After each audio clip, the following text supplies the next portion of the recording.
This course is all about complex sentences. But what is a complex sentence? Let's start by defining the word complex. Complex means having many different parts. This line, for example, is not complex. It's simple. These lines, on the other hand, are more complex. Now, let's think about your brain. Our thoughts are very complex, and in our first language, we effectively communicate these ideas because we have complex language. However, when you're learning a new language, your ability to express these thoughts is limited by your language. Complex sentences allow you to express complex thoughts, and knowing different types of complex sentences is key if you want to communicate your thoughts in detail to other people. Complex sentences are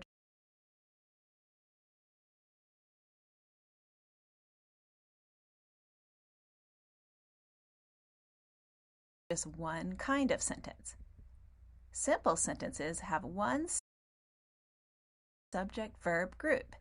You'll learn all about subjects and verbs, by the way, in this course. Compound sentences have two subject-verb groups, joined by a comma and a word called a coordinating conjunction, like and. And complex sentences have two or more subject-verb groups, and one of the groups begins with a connecting word like because. A complex sentence has one group of words that's called an independent clause. You'll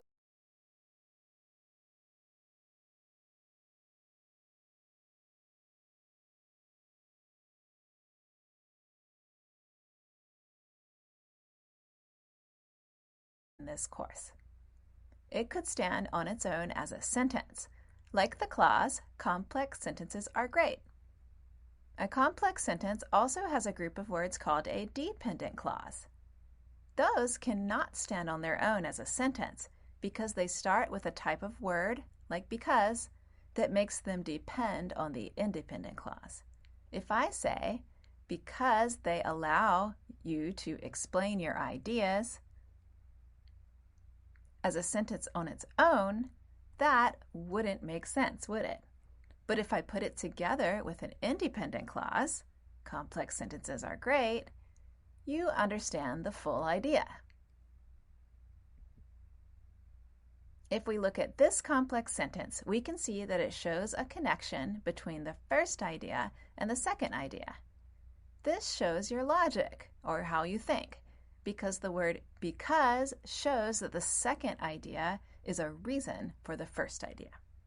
Using complex sentences helps you to increase your fluency, or the amount of English that you can speak or write, and using these sentences makes your English level more advanced. Correct use of complex sentences really impresses people who read your writing and who listen to you speak. Finally, you should know that there are three types of dependent clauses in complex sentences: adverb clauses, adjective clauses, and noun clauses. Studying and practicing how to use these three types of clauses well will greatly improve your speaking and writing. UC Irvine offers Coursera courses on all three of these. Okay, are you ready to take your complex sentences to a higher level? You are? Okay, then let's get started.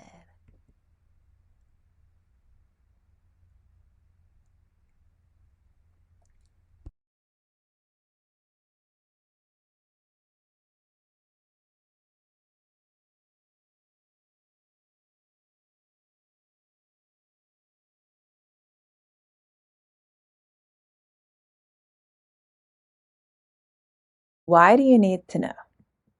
When you hear the word clause, you may think of this guy, Santa Claus. Well, Santa Claus is spelled differently than clause, the grammar word.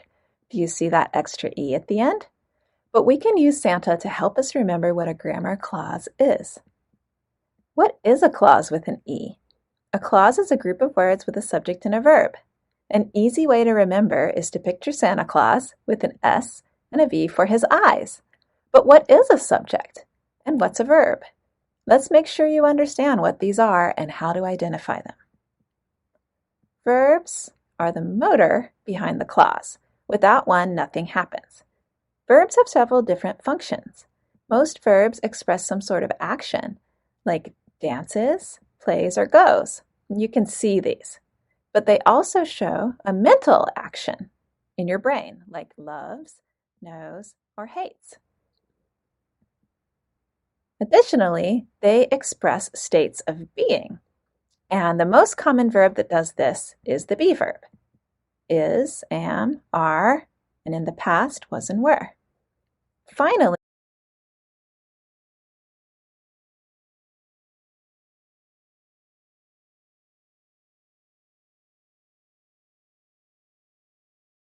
some verbs help other verbs, like doesn't helps sleep. Have and has can help verbs. Can, will, or do, just to name a few. Now, what's a subject? To tackle that question, we need to answer another question first. What's a noun? A noun is a person, like hiker, baby, or a name, like Anna. Place, planet, hospital, Africa. A thing, like shirt, phone, or cup. Or an idea, such as love, luck, or justice. Remember, person, place, thing, idea. That's the definition of a noun. Now, what's a subject? It's who or what does the action of the verb or is described by the verb. Here are the sentences about Santa.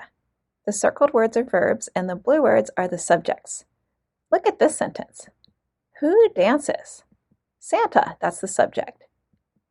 Santa is a party animal. Who is? Santa, that's the subject. Here, who loves? The guy. And who doesn't sleep? He. Notice that each sentence has a noun in the subject. Now, every subject needs at least one noun. These sentences have one noun each, so we call this a simple subject. However, this sentence has two nouns in the subject, so we call it a compound subject. But the important thing to remember is that every subject needs at least one noun. Let's put it all together now. A clause is a group of words with a subject and verb group. You can remember saying every subject needs at least one noun. Let's put it all together now. A clause is a group of words with a subject and verb group. You can remember Santa and his eyes. Be careful, though, with groups of words. Some aren't clauses, they're phrases. A phrase is a group of words with no complete subject and verb group. Here are some examples that describe Santa. Remember, this Santa guy loves to dance and party. We could call him the life of every party. This group of words does not have a subject and verb group, so it's not a clause. It's a phrase. Dancing on the tables has no subject-verb group either, so that's a phrase too. But what about the man sings and shouts? Is it a clause or a phrase? Does it have a subject and a verb group? If you said this is a clause, you're correct. It has two verbs and one subject. One subject-verb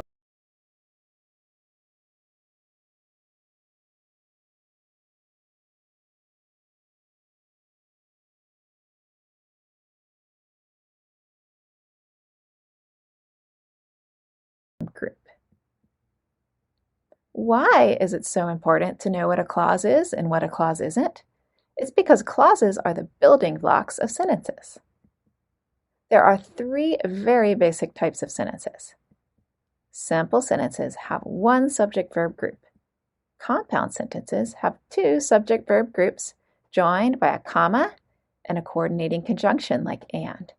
And complex sentences have two subject-verb groups, and one of the groups begins with a subordinating conjunction like because. In this course, we'll study complex sentences, and you'll need to know about clauses to know if you're writing a complex sentence. Okay, now, let's practice identifying clauses.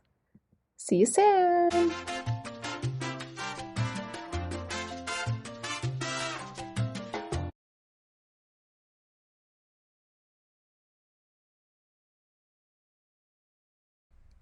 Let's do some guided practice with clauses. In this video, we'll do some guided practice.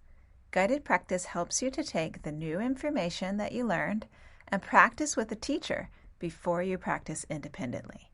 All of this practice will help you to be able to use what you're learning in real life outside of this course. Remember this guy? Our practice activities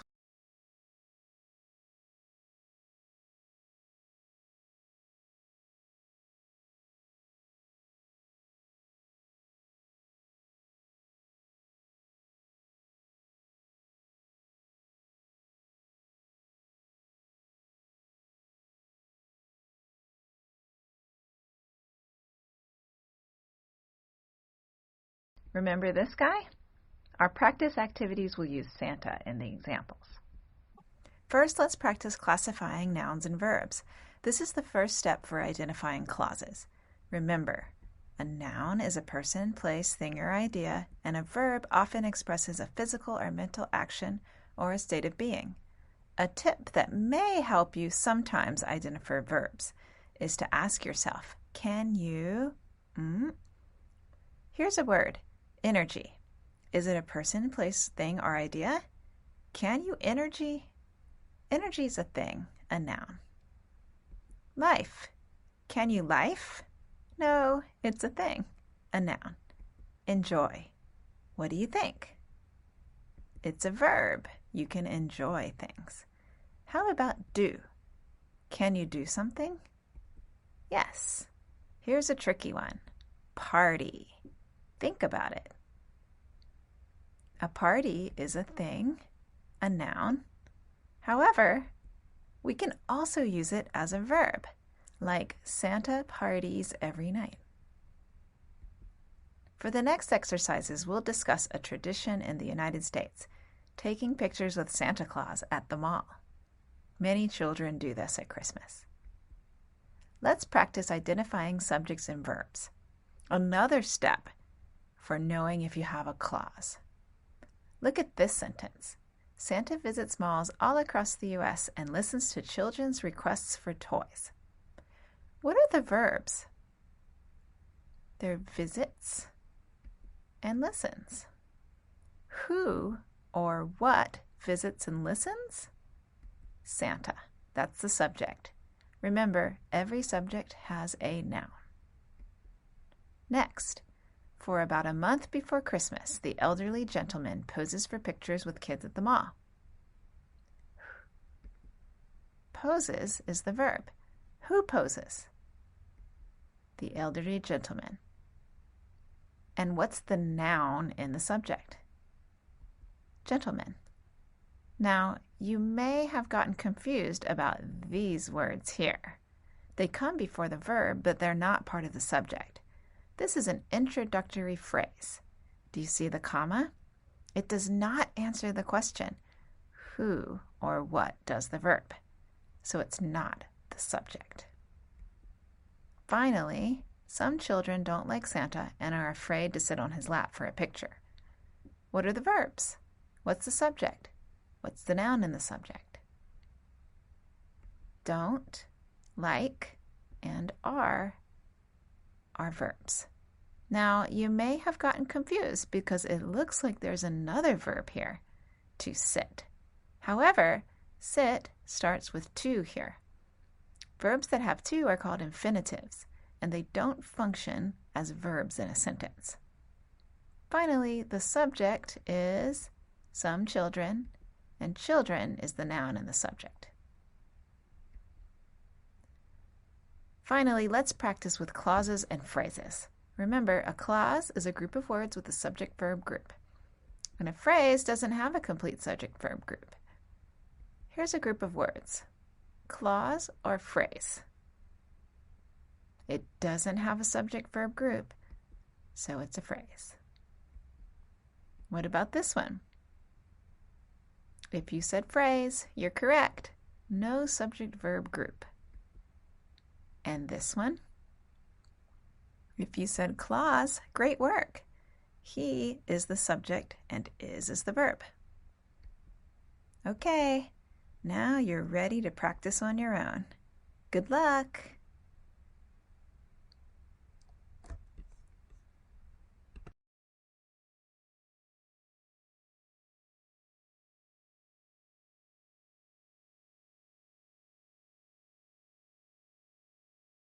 To understand adverb clauses, it is important to review what an independent clause is. You probably already know that an independent clause has a complete subject and verb and can stand alone as a complete thought. For example, gymnasts are amazing athletes. Their ability seems to defy gravity. These are two complete sentences that can stand alone or be joined by a conjunction.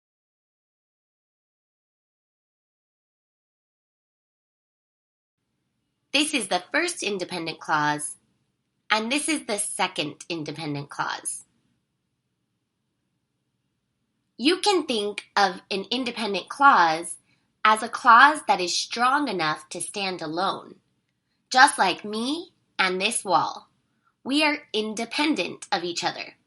When I'm standing on my own 2 feet, I don't need any support to stay upright.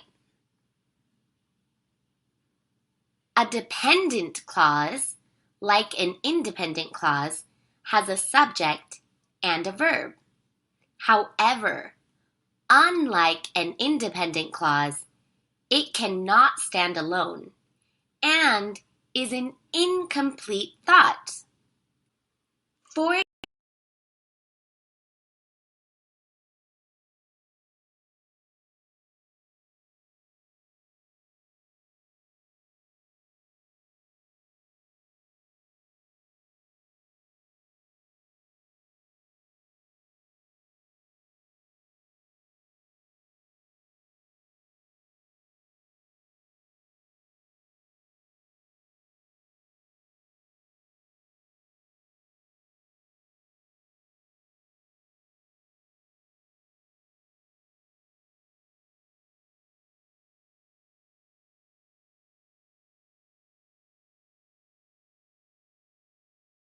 to adverb clauses.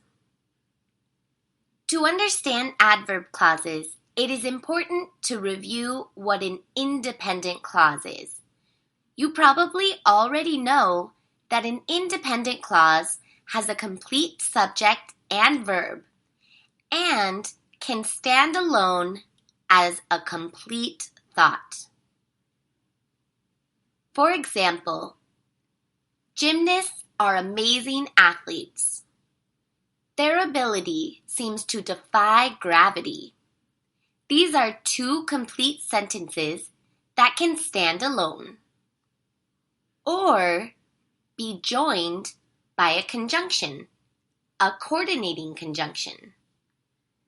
This is the first independent clause, and this is the second independent clause. You can think of an independent clause as a clause that is strong enough to stand alone. Just like me and this wall, we are independent of each other. When I'm standing on my own 2 feet, I don't need any support to stay upright. A dependent clause, like an independent clause, has a subject and a verb. However, unlike an independent clause, it cannot stand alone and is an incomplete thought. For example, what if I told you, even though they tend to be small? Huh? That doesn't make any sense. This is a dependent clause because you can see that although there is a subject and a it doesn't make any sense thanks to even though, which is a subordinating conjunction. But what if it were attached to another sentence, an independent clause? Hmm. Okay, now that makes sense. Most gymnasts are very strong, even though they tend to be small. When an independent clause and a dependent clause come together to make a sentence, the sentence is called a complex sentence.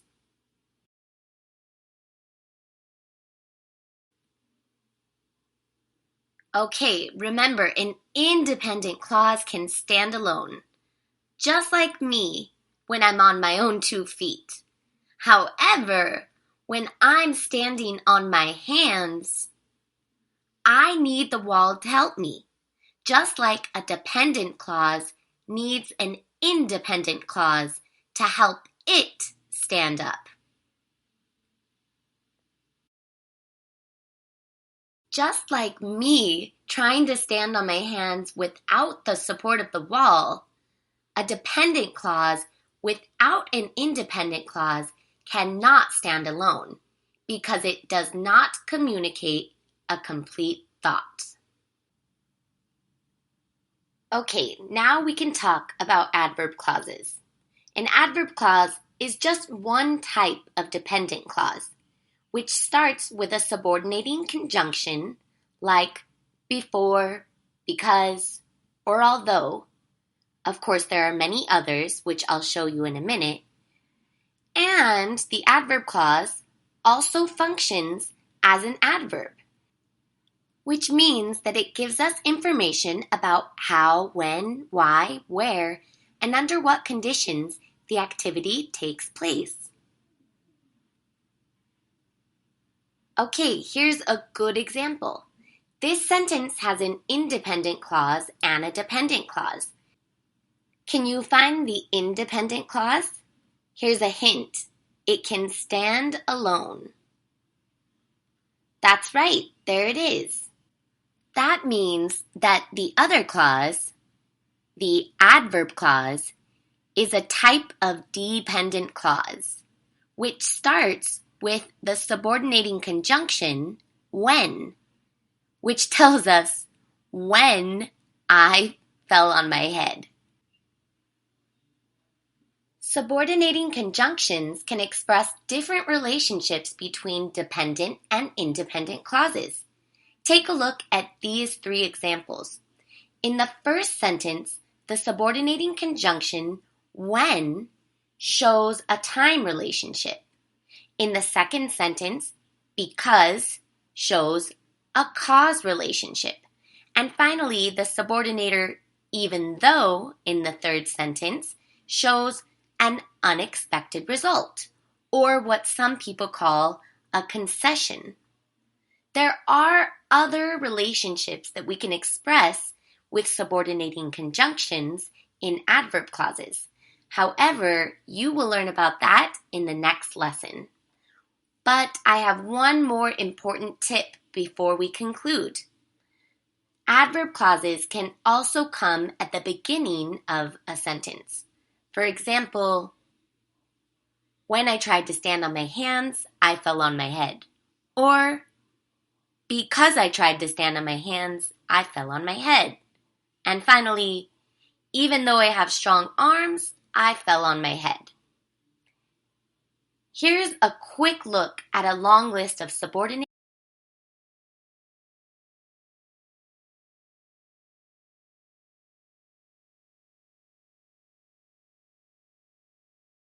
hands, I fell on my head.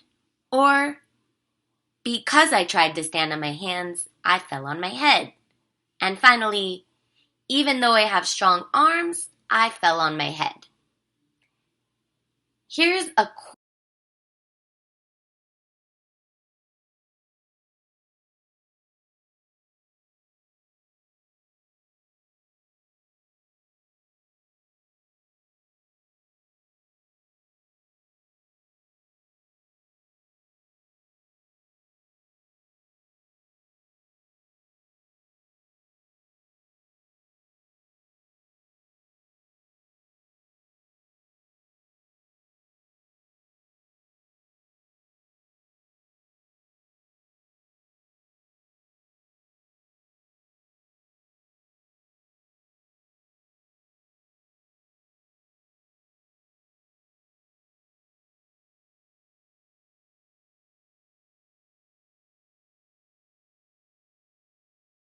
list of subordinating conjunctions that might precede adverb clauses.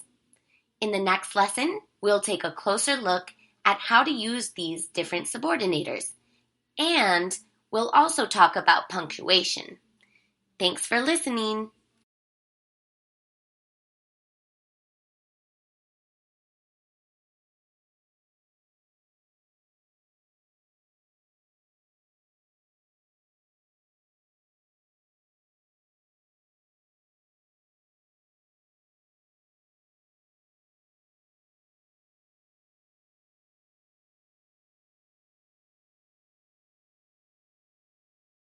Introduction to Adverb Clauses, Guided Practice. We'll do guided practice with adverb clause exercises to prepare you to work on your own. Let's review a little about adverb clauses. You learned that they function as adverbs in a sentence. They tell how